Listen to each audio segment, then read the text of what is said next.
most of the time, what we see in practice doesn't transfer to games because what we're doing in practice doesn't look like games.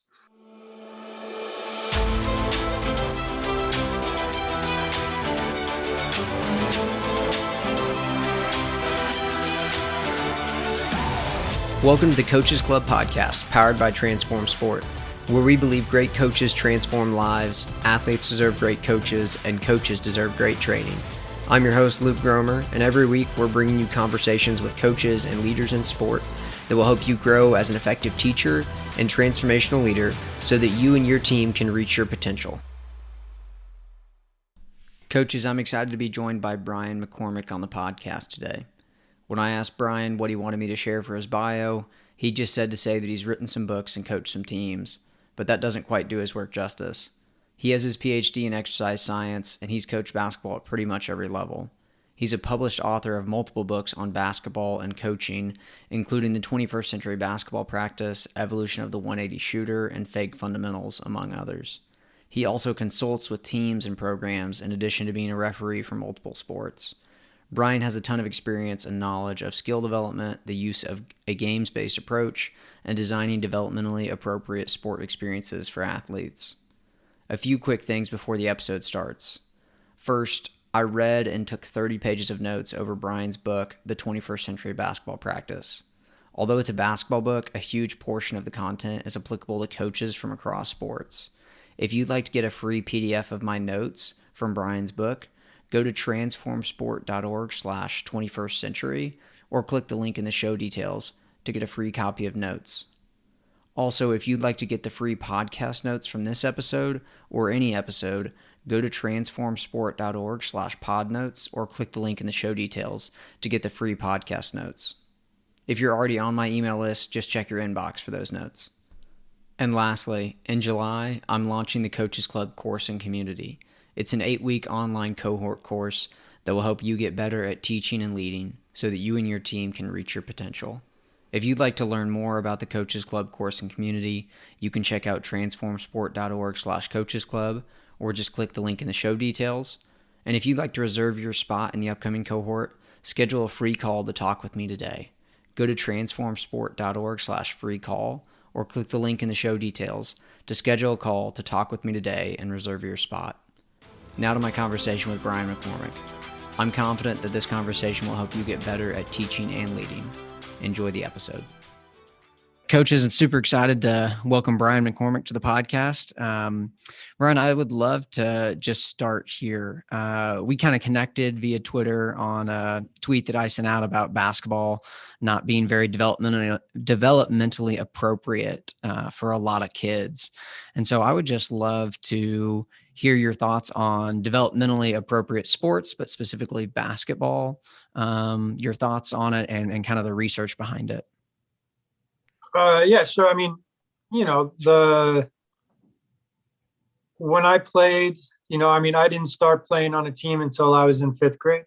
I started, I think I got a hoop in my, like a portable hoop, in front of my house, probably when I was in kindergarten or 1st grade, and then we played at recess, especially during basketball season, from kindergarten through 5th grade, but we didn't join team until 5th grade.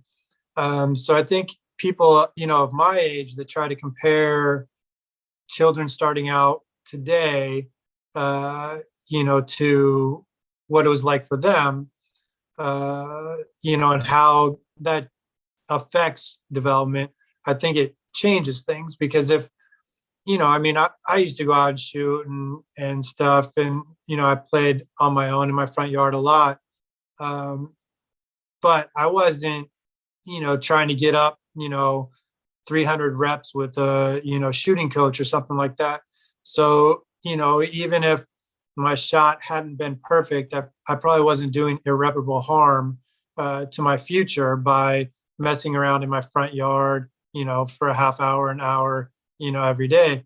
Whereas now, we take children as young as 7 or 8 years old. We put them in leagues, we put them on teams, we have them traveling, we get them shooting coaches, personal trainers, etc. In the hopes that that's going to accelerate their development. But really what we're doing is accelerating the level at which they automate their skills. And so rather than, for me, let's say that, I reach kind of a level of automaticity somewhere in junior high, maybe my freshman year, of high school. These children, they're starting at 7, 8 years old and putting in all this time, they're probably reaching a level of automaticity, around, 9, 10, 11 years old. And the shot that you use at 9 or 10 generally is not going to work when you're a high school player, unless you're using that shot on an appropriately sized basket, and maybe for going 3-pointers. So if you're, what I see when I coached at that age, which was playing with, at least, under 9s, under 10s, we were playing with a women's ball, or a size 6 basketball. And we were shooting on 10-foot hoop, and we were using, a 19-foot 9 3-point line. And so most of the shots for most of the players, obviously there's going to be your outliers. There's going to be, the child who, grew earlier or is, a little bit bigger and stronger than everybody else. Maybe they can shoot with decent form, out close to the 3-point line on a 10-foot basket. Maybe their hands are a little bit bigger so they can handle the ball, a women's size ball a little bit better. But on average, most of those children, we're more throwing the ball at the basket as opposed to really shooting it. And so they're practicing and developing skills that aren't really going to help them, in the future. And so we're putting all this energy into, well, I need to accelerate the development, but we're really accelerating a substandard level of development for our high school age. And so these players may excel because of the time that they put in, when they're 8, 9 years old, but they're going to tend to peak early, because they're automating skills that don't work once you get to a more competitive level, once size tends to balance out, once everybody's, hit puberty and things are, kind of as they're going to be. But if you start those children, with a size 5 basketball shooting on 8.5-foot hoop, then you can shoot and maybe you move the 3-point line in, and you create a developmentally appropriate game. Then you can shoot with the same kind of form or the same kind of shooting technique that will eventually lead to success at a high school or a college level. And so I think that's the difference is, if we're consumed with starting children at a younger age and putting them on teams and getting them playing more in these organized activities, which I probably would not be so much in favor of. But if that's going to be the case, playing on a smaller hoop with a smaller basketball with a shorter 3-point line is going to facilitate better development that's going to eventually transfer.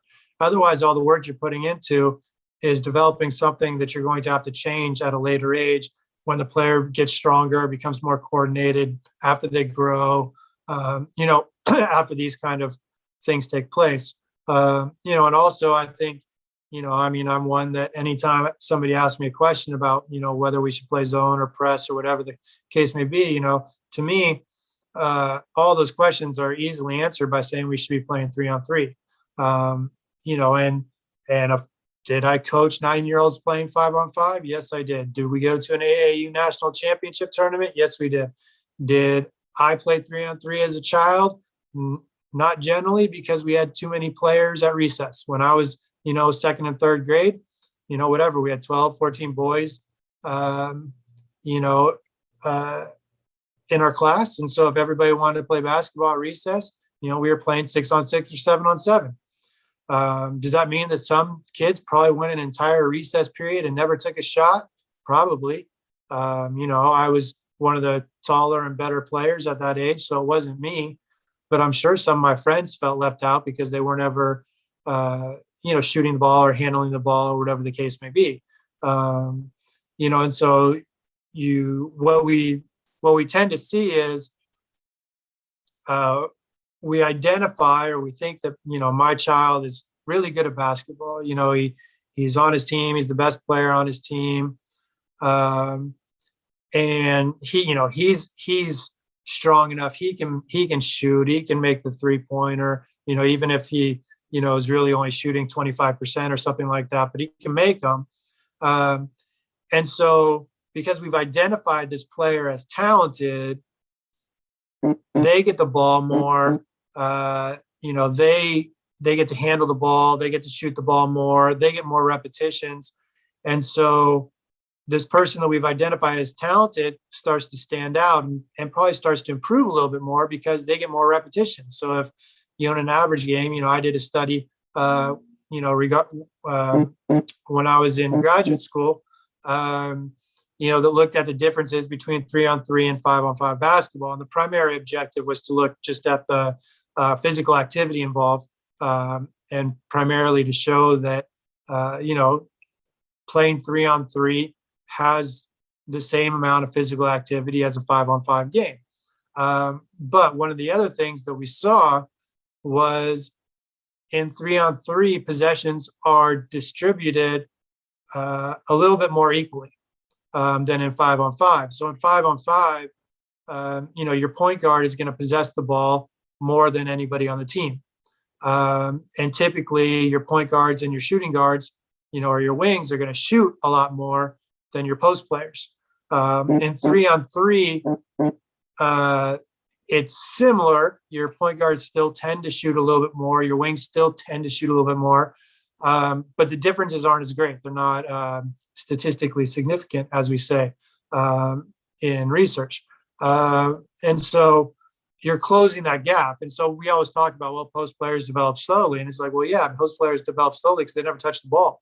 If your point guard is dribbling the basketball on every single possession, let's say there's 50 possessions in a game, and your post player gets the ball and takes 3 shots per game, of course your point guard is going to develop faster in every respect. And that's not even to mention, the likely, coordination effects of growing or being the taller player, things of that nature. So, to me, if we start children playing, as soon as we want to put them in an organized competition, whether that's when they're 7, 8, 9, 10 years old, if they're playing on, smaller hoops, 8, 8.5, 9-foot hoops, and they're using a smaller ball, size 5 ball, and they're playing 3-on-3, I think it's a more developmentally appropriate version of basketball than putting them in a full court 5-on-5.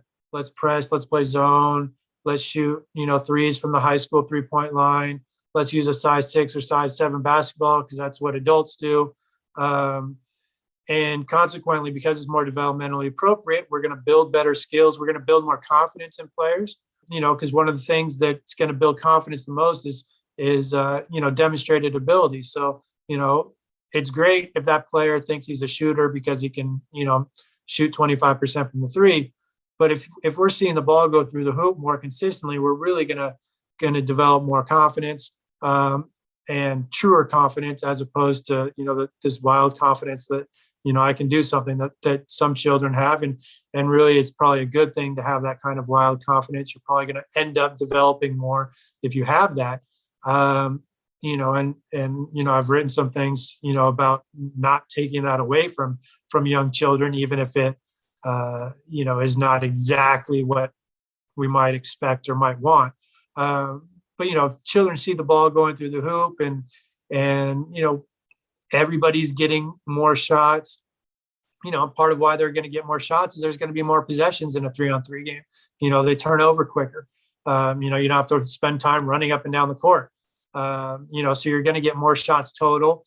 Those more shots total are going to be divided more equally among the players. So everybody's participating a little bit more. Everybody feels more included. And all of these things help to make the experience more fun for players and help them want to stay involved.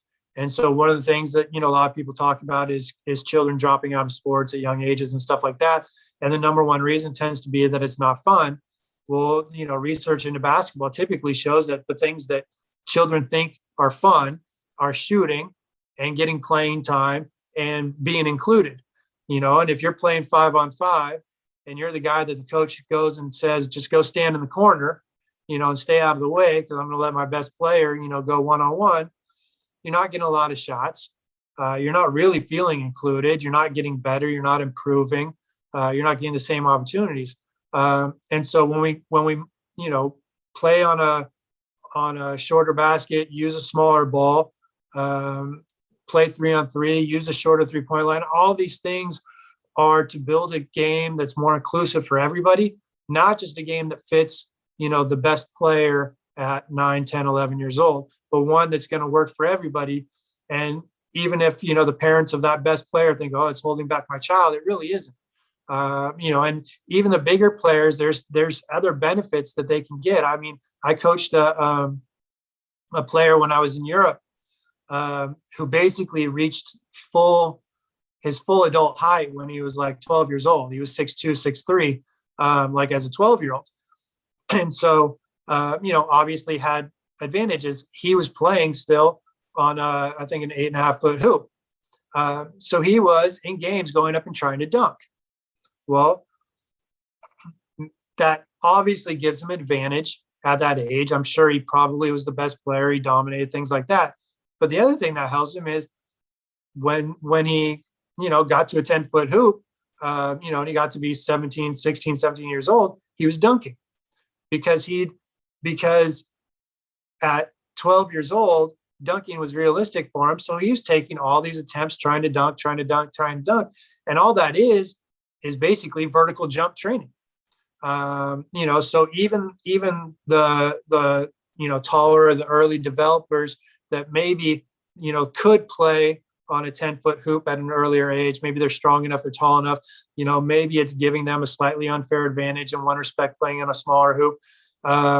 It's going to benefit them in different ways than it might benefit, the shortest player on that team, who the only way that he can, make a shot is to play on an 8.5-foot hoop. So I think there's things to be gained, whether you're the early developer or the late developer.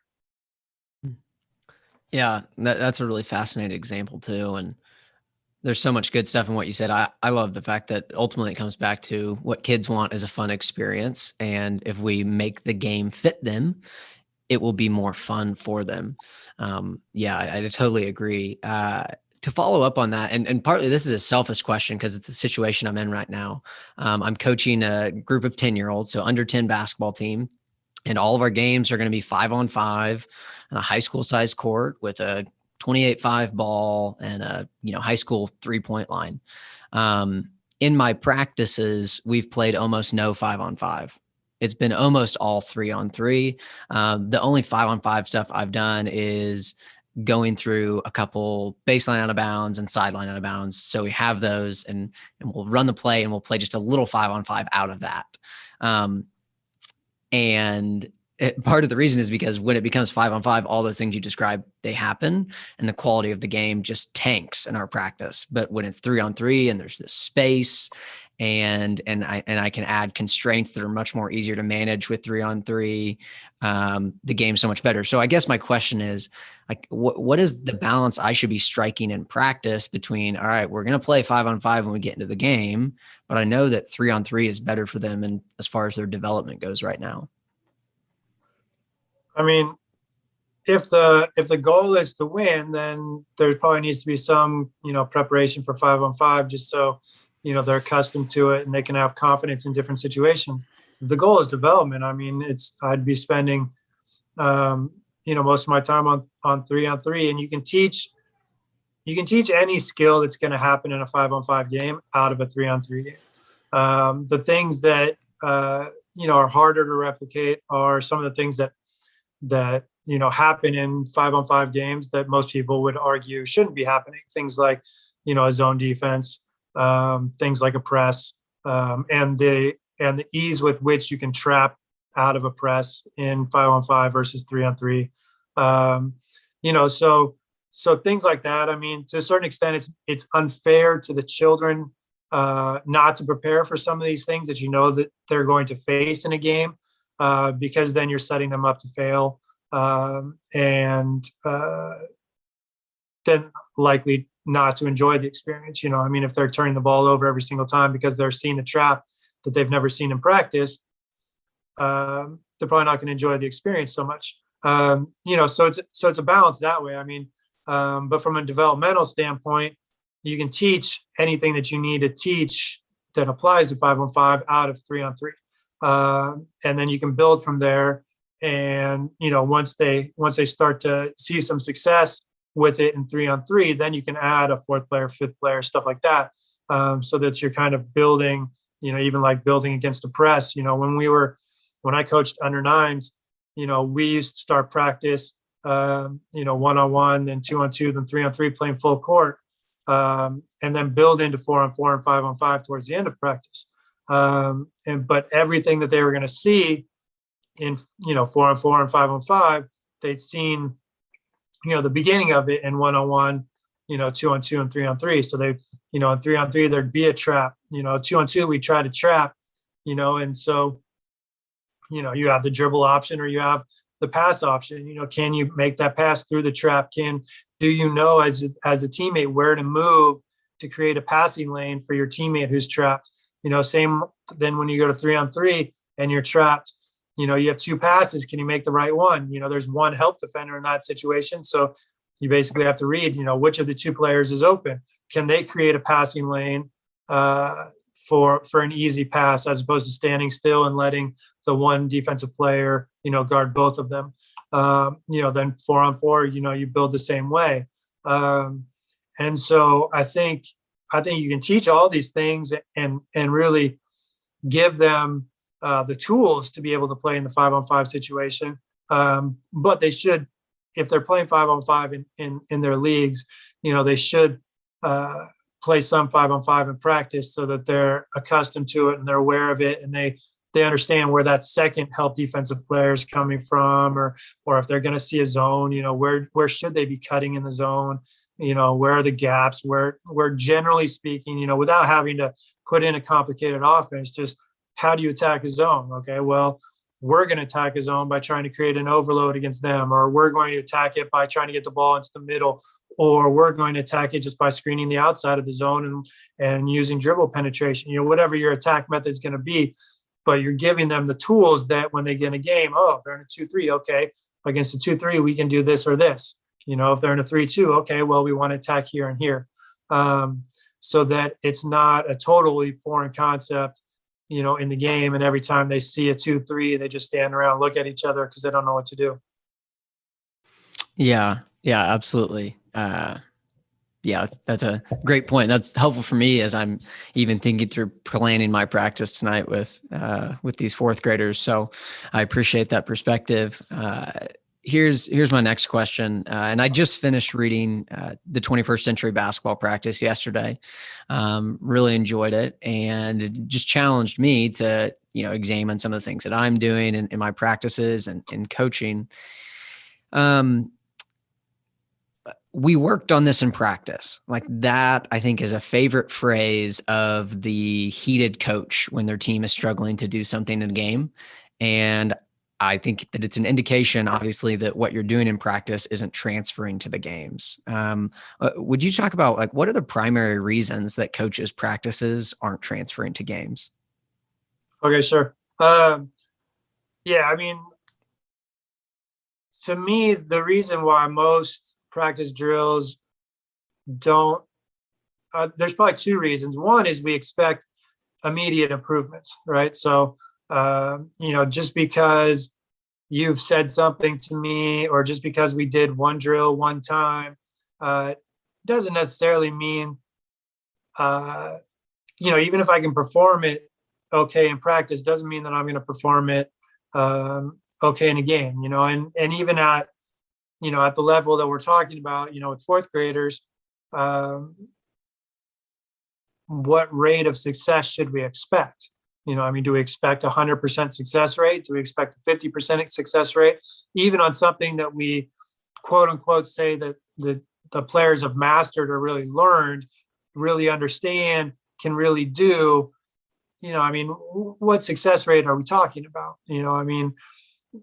Even players who let's say the best shooter, even the best, NBA shooters are shooting 50%, so what success rate are we really expecting, a fourth grader to have on, let's say, breakaway layup, or something like that, where we tend to think it should be made 100% of the time, but we know that it's not. I ref a lot of soccer, and the expected goal for a penalty kick, which you assume a penalty kick is going to be scored every single time, but it's only 0.75. So, things like that, like oftentimes our expectations are unrealistic. So I think that's one thing. But then in terms of what I think you're getting at with your question is, most of the time, what we see in practice doesn't transfer to games because what we're doing in practice doesn't look like games. And so if we're, doing, a standard pregame layup drill, and we say, oh, look, all my guys can make layups, but they're going at a perfect speed. There's no defense. They're only using their strong hand. They're 60% speed, 70% speed. And they can do that. And then they go in a game and they miss. And it's, well, yeah, because it's defended. One, they got somebody chasing them on their hip, even if it's a breakaway layup. So there's, the speed is a lot faster. Their concentration is divided between the defensive player and the rim. They're having to coordinate their dribble and their steps at a faster speed. So all these things go into why players miss layups during games that they don't miss during practice drills. And then that can be, extrapolated out to anything else that happens in the game. But, there's this idea that, there's these competing ideas that, one, we should practice harder than the game, make practice harder so the game's easier. Well, if we really did that, we shouldn't see people that are shooting way better in practice than they are in games.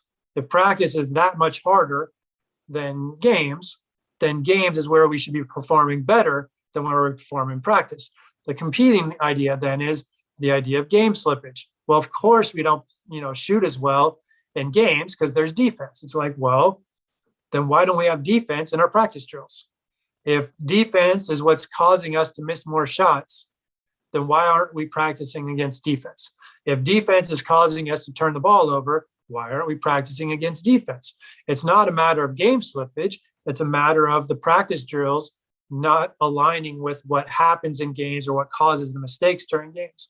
And so, you'll see a team and they go out and they commit a ton of turnovers in a game, like maybe they're playing against a press, so the two answers, if you commit a bunch of turnovers against a press, you have two answers. One, we're going to do some passing drills. So let's do some 3-man weave.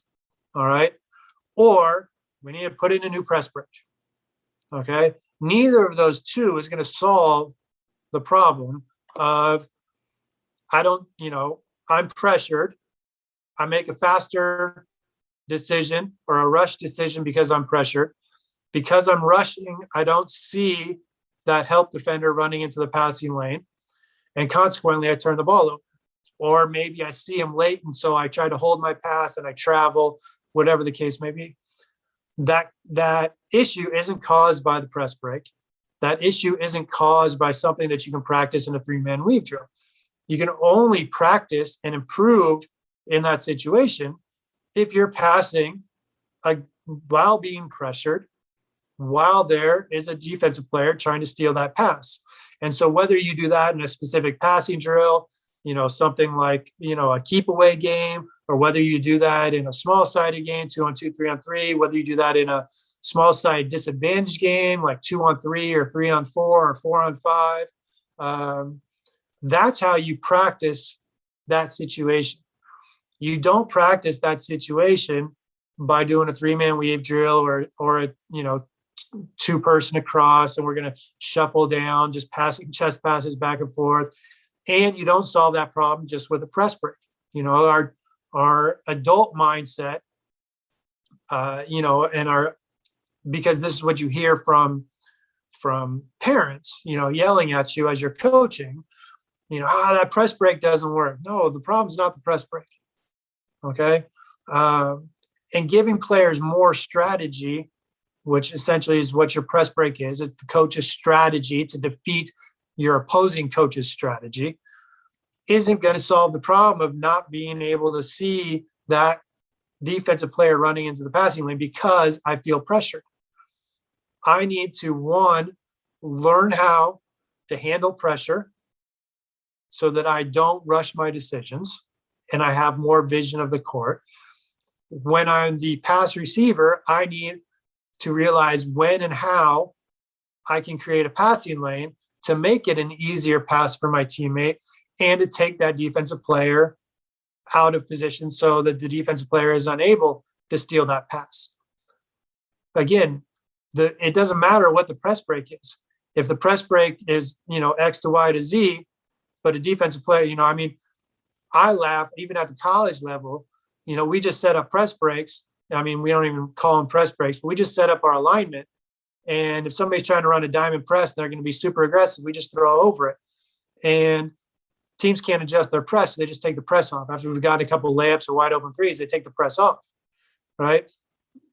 When I used to press a lot, same thing. We caused a couple turnovers, coach, timeout, they change the press break. Okay, well, we would just alter our press slightly, or adjust to whatever their press break is. And then we would do the same thing, and timeout. Okay, let's use our third press break. And every time there's a mistake, it's nope, timeout.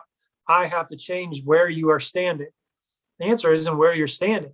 If you know how to get open, and as a ball handler, if you can handle that pressure, not panic, not rush, understand how much time 5 seconds is, understand how much time 10 seconds is, right? It doesn't matter what the press is or what the press break is.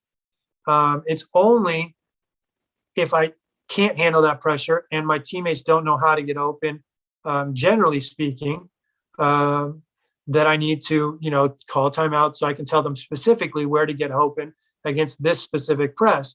But then as soon as, and you see coaches do it all the time, okay, we're in a 1-2-1-1. We caused 2 turnovers. Coach calls timeout. So now we're going to come out in 2-2-1 press.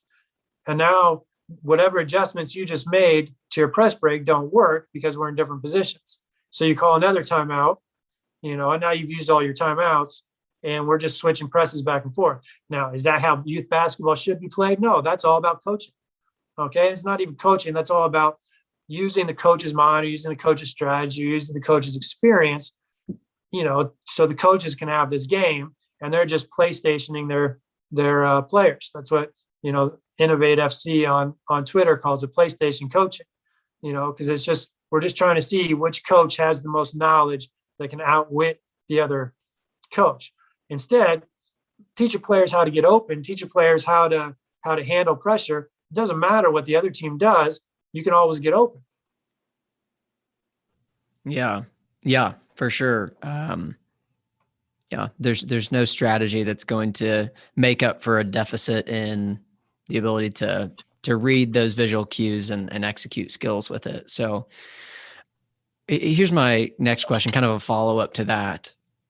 When we start talking about things like small-sided games and a constraints-based approach and all of that, there's often lots of pushback from coaches. What have you found to be the most common misconceptions about small-sided games and constraints-based coaching? In terms of that coaches have. In terms of practice?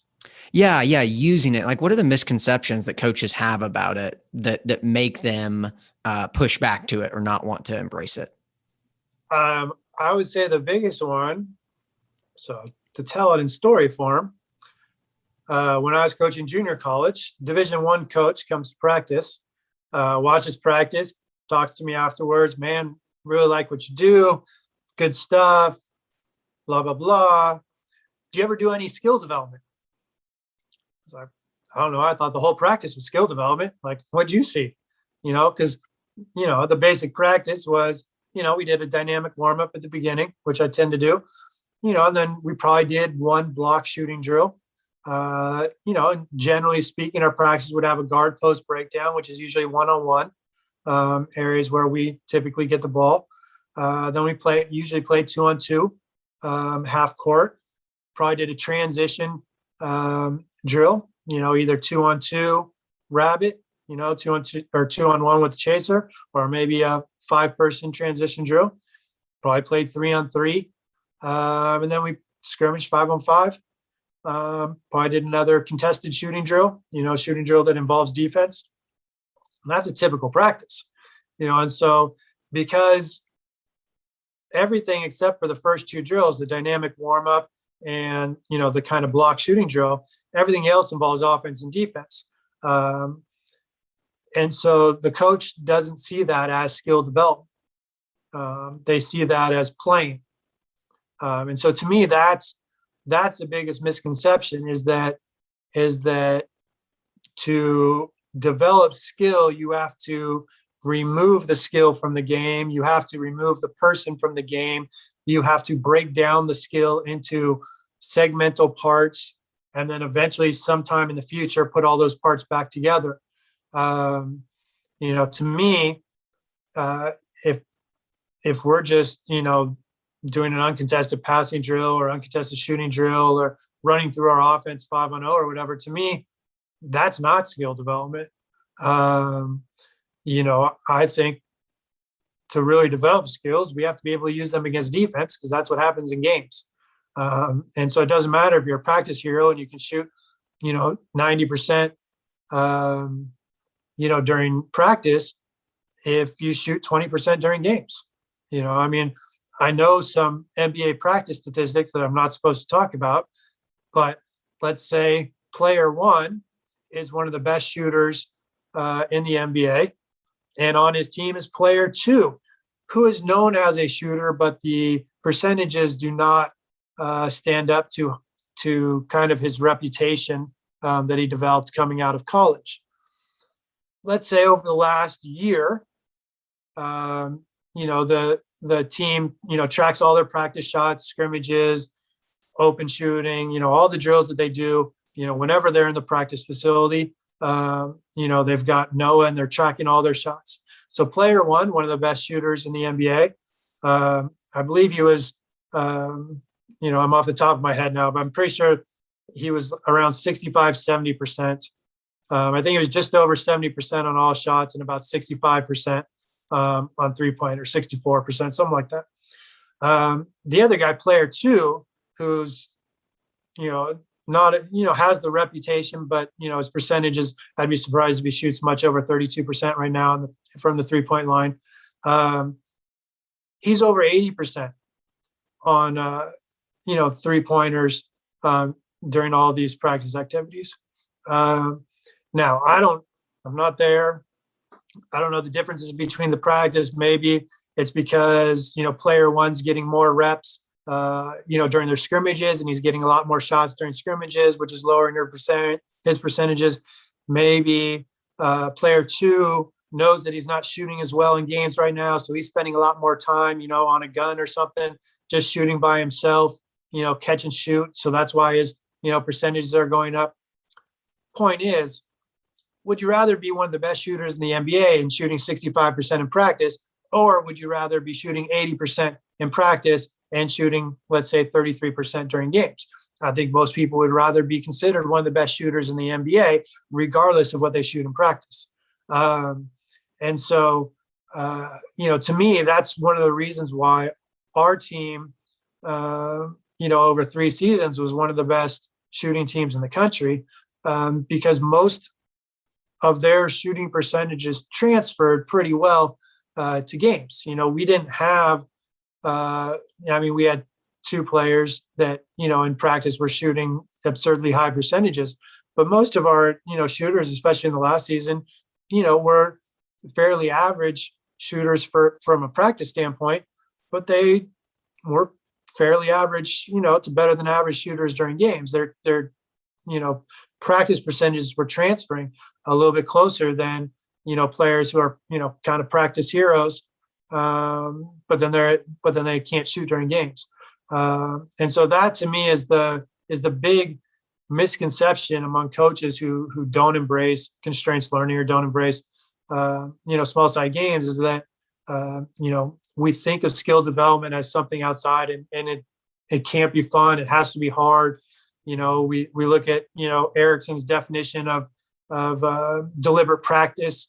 It's something that's monotonous, lots of repetitions, lots of coach feedback, or lots of feedback. And we think that's what skill development has to be. It has to be like this. But we ignore the fact that Erickson was studying violinists and he was studying chess players. He wasn't studying basketball players. Basketball players don't need, every time you shoot the ball, you don't need feedback because the ball is giving you feedback. Your body is giving you feedback, with your kinesthetic awareness. And so when you're getting that feedback every single time from a coach, you're not allowed to develop, your own kinesthetic awareness. You're not allowed to, learn to read the ball. I mean, I know my players all the time when I'm rebounding for them. How do they miss a shot and I'm, there to get the rebound? Like, how'd you know the ball was going over there? I'm like, I've done this a lot.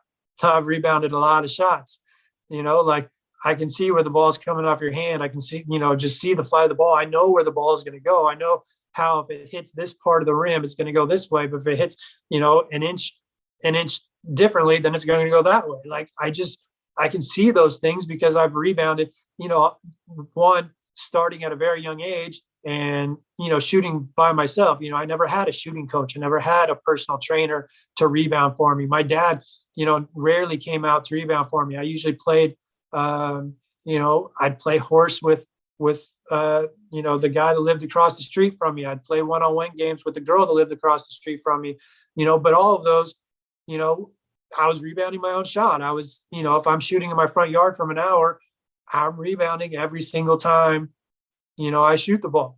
You do that for whatever, from 4th to 12th grade, that's a shit ton of shots, and then, I started doing, individual training or shooting coach stuff with players when I was in college, so I've been doing it a lot of years. So I've seen a lot of shots miss, so I know where the rebound's going. But if those players have their own shooting coach when they're 8, 9, all the way through high school, who does all the rebounding for them and gives them feedback every single time they shoot the ball, how do kids learn? I watched a college workout, I went, when I was in grad school, the men's coach said, hey, he was a friend of a friend. He's like, come watch our workout, see, maybe you can, volunteer on staff or whatever. And so I went to the workout. There's like 22 guys, coaches or non-players, I don't even know what they were, on the court for 2 players working out. So you got 1 player on one end, 1 on each end. Each of them have, 2 staff coaches, plus you've got the head coach in the middle, plus you've got trainers and strength coaches and wannabe coaches and player coaches and student all these people. And every single person has something to say on every repetition because they're all trying to, justify themselves being at practice, I guess, and then you talk to the players because, I was when I was getting my PhD. So I was, a professor. And so I had players in my class. Oh, they hated the coaching staff. It's like, well, yeah, because they don't shut up. Like you literally, they would take a shot. They'd be walking back or running back, to wherever they're starting their next repetition. First the guy who was running the drill would say something. Then the guy on the side would say something. They're getting feedback from multiple people on every single shot. Like, who would like that?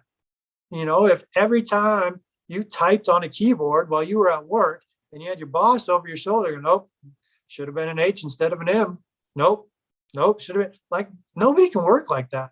That's just not how. But we have this idea that the only way that children can learn is if an adult is giving them feedback.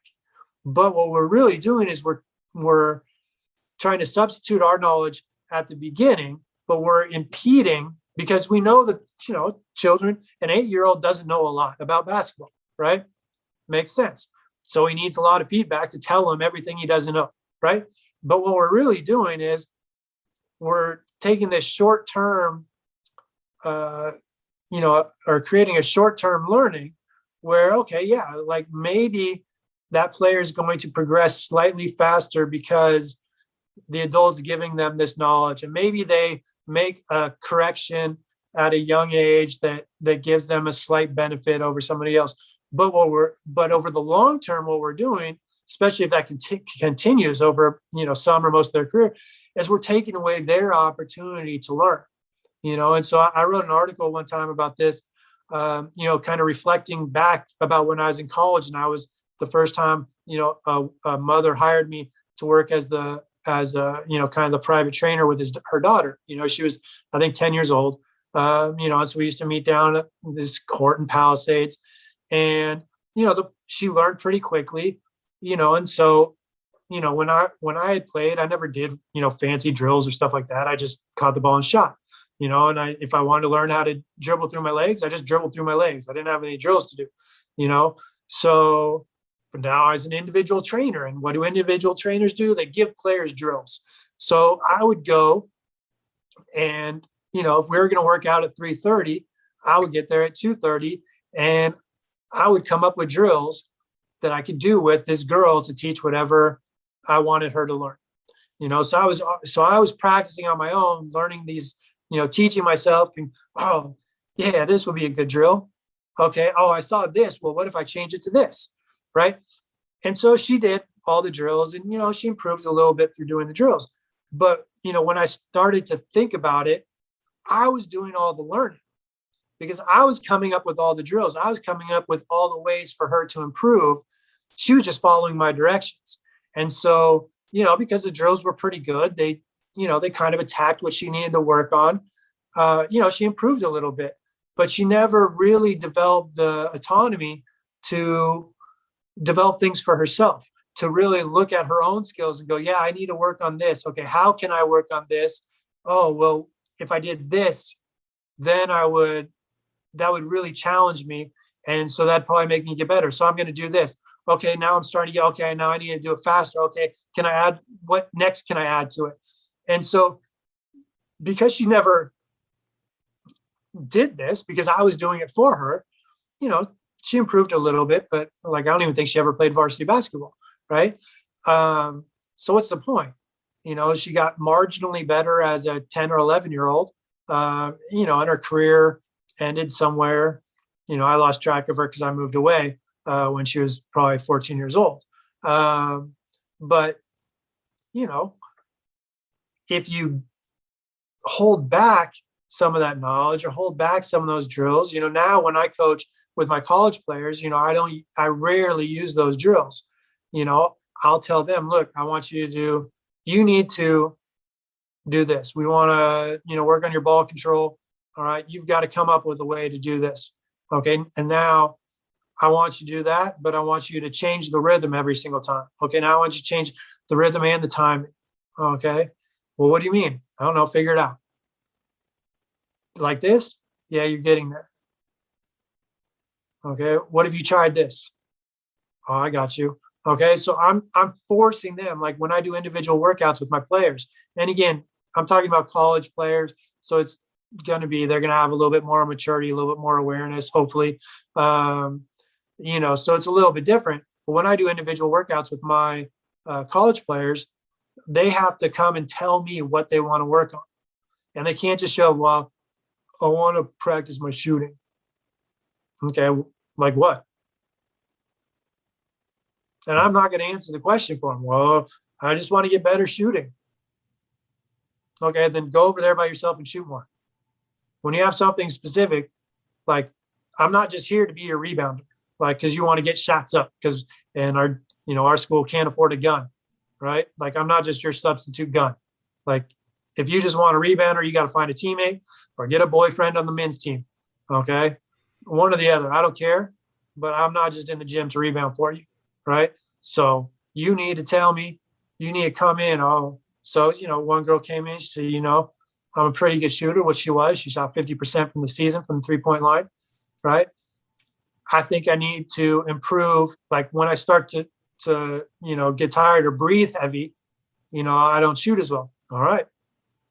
So let's get running. Let's get you breathe heavy. And then we'll get into some drills, so she had a specific thing to work on, So just saying I want to get better at something random, Like, that's not good enough. I want you to tell me exactly what you need to work on to get better at shooting, or to get better. If you need to work on your dribbling, well, what? Like, are we working on moves? Are we working on ball control? Are we working on what to do with the dribble? Like, what do you need? I mean, I remember when I coached in Europe last, in the middle of, we were in the middle of the playoff series. The first game, we lost the first game. And they just pressed my 17-year-old point guard, same kid that was dunking when he was, 6'3" on a 8.5-foot hoop. So he was playing point guard, and they just started pressing him. They'd get real physical, get their body into him. So he comes to, he was real frustrated after game one. He's like, can you work with me tomorrow? The day between games. I'm like, okay. So I get there, we talk about it. So I ended up having to play one-on-one against him, and just try to, I wasn't fast enough to stay with him to really put pressure on him. So I'm trying to body him and foul him all the way, showing him, what he needs to. Okay, well, if you can't beat me because I'm bumping you, well, that's what they're going to do.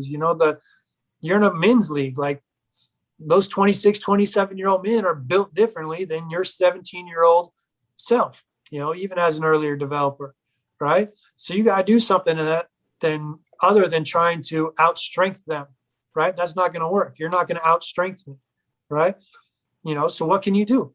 So then we ended up working on different ways to change speed, to change directions, and creating space and different things, so that's what I do, for my individual workouts, because I want them to learn. I don't want it to be my learning and me getting to be a better coach because I'm doing the learning for them. I want them.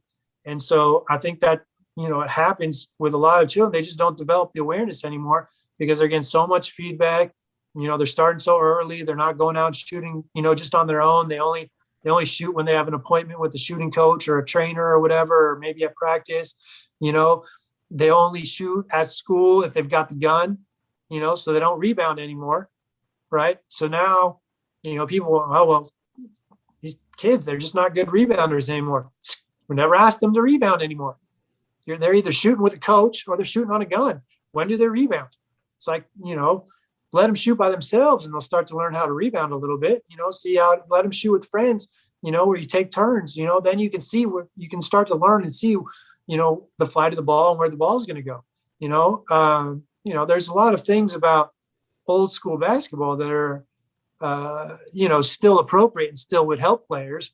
It's just, I think we need to use some of the modern game as well. And, in terms of, and even some of the things that we do now that we term modern basketball, like constraint space, all we're doing is putting fancy names on things that the good coaches did. I know people tell me all the time, Bob Knight played a ton of 3-on-3 in practice. Like, that's all he did. He didn't do a lot of uncontested drills. I don't know if that's true or not, but that's what I'm told, so it's not necessarily, the 21st century basketball practice, the name of my book, but I know a lot of things that we do or that I talk about in the book are just variations of things that good coaches have always done. I just think in the last, 10 to 15 to 20 years, we've adopted this kind of individual trainer mindset that you're only going to do skill development, or you're only improving if you take away the defense or you isolate the skill or if there's a ton of feedback. And like, that's not how players in the 50s, 60s, 70s, that's not how they develop. It's not how, people of my age in the 80s and 90s, that's not how we develop. That's how our practices were run. But like, our practices could be run that way because we spent so much time playing. We would play every day, 2 hours, of recess. We would go home. We would play on our own. We would get together on weekends. We would play, and so we played so much that when we went to practice for that hour and a half, our coaches could work on specific drills and just kind of tighten up our fundamentals and give us plays to run and stuff like that. Because we built all the awareness. We built our basic skills. We took a ton of shots. We took layups. We played against defense. We played defense. We did all these things on our own, so that when we showed up for practice, they just needed to kind of tighten things up. We didn't spend our free time with an individual trainer without defense and then go to, an AAU practice where all we do is, 5-on-0 offense and stuff like that. We played. And so, now we've, and I get a kick out of it when, especially coaches that are older than me, I talk to them, they're like, well, what'd you do when, man, I used to go to the playground for 6 hours a day and all I did was play. And these kids these days, they don't play enough and they don't play. There's no pickup games and the parks are empty and blah, blah, blah. I'm like, yeah, I know. We need to kind of bring them back. He's like, nah, kids just need to be in the gym training more. Get them on the gun. I'm like, how's the gun going to replace 2 hours of pickup basketball?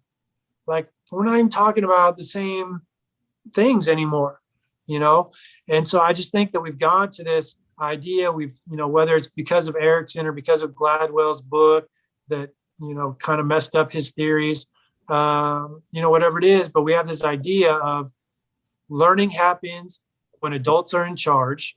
Learning happens when we do lots of the same stuff. Learning, skill development happens when we take away the defense and we work on fundamentals.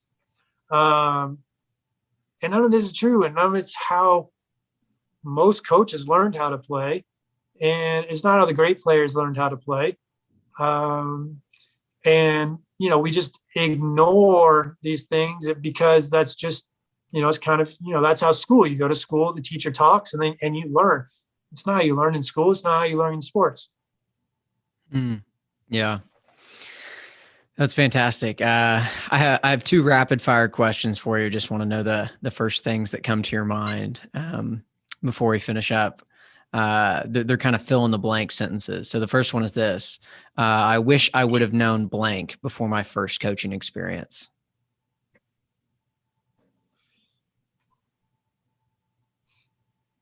I have to think back a long time.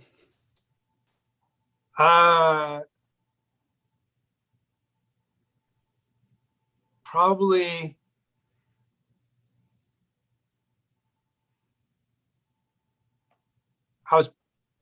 when I first started coach, and I'm probably still a little bit like this, but probably a dick to anybody who's not on my team. Like, I probably should have been more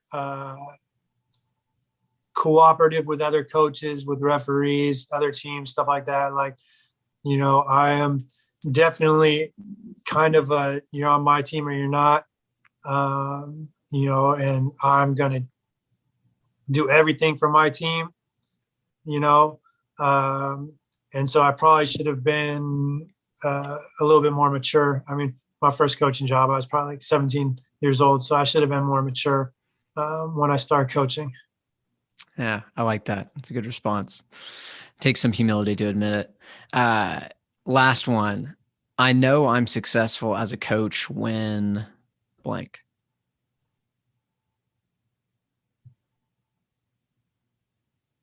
It's player feedback.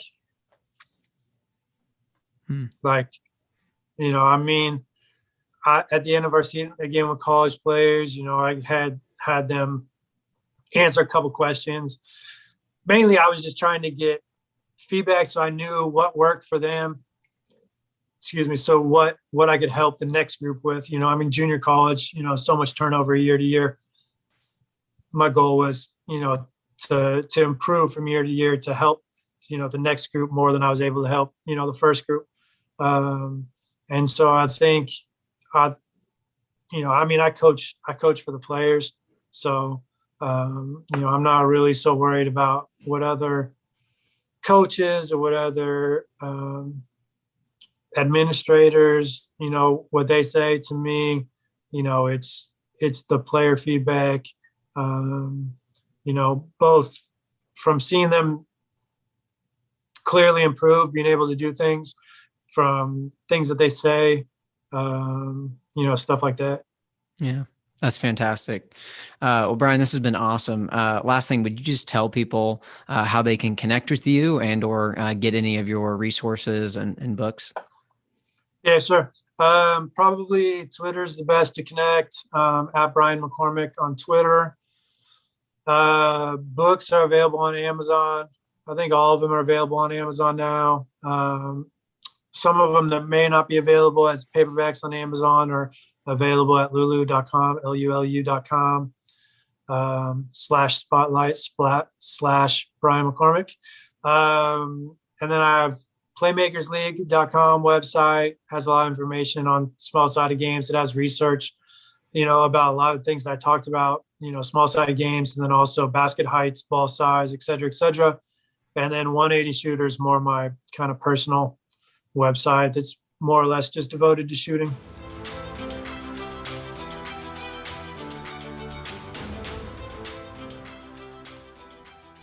Thanks again to Brian McCormick for coming on the Coaches Club podcast. And if you'd like to check out any of the resources or links that he mentioned, just check out the show details for all of those. And if you enjoyed this episode or found it valuable, please take a minute to rate, review, and subscribe wherever you listen to your podcasts. And give us a shout out on Twitter at @CoachesClub_. That's COACHES Club_. And finally, if you'd like a copy of the notes from this episode, go to transformsport.org/podnotes. That's transformsport.org/podnotes, or click the link in the show notes to get a free copy of the notes from today's conversation. Thanks for listening to the Coaches Club podcast powered by Transform Sport, where we believe great coaches transform lives, athletes deserve great coaches, and coaches deserve great training.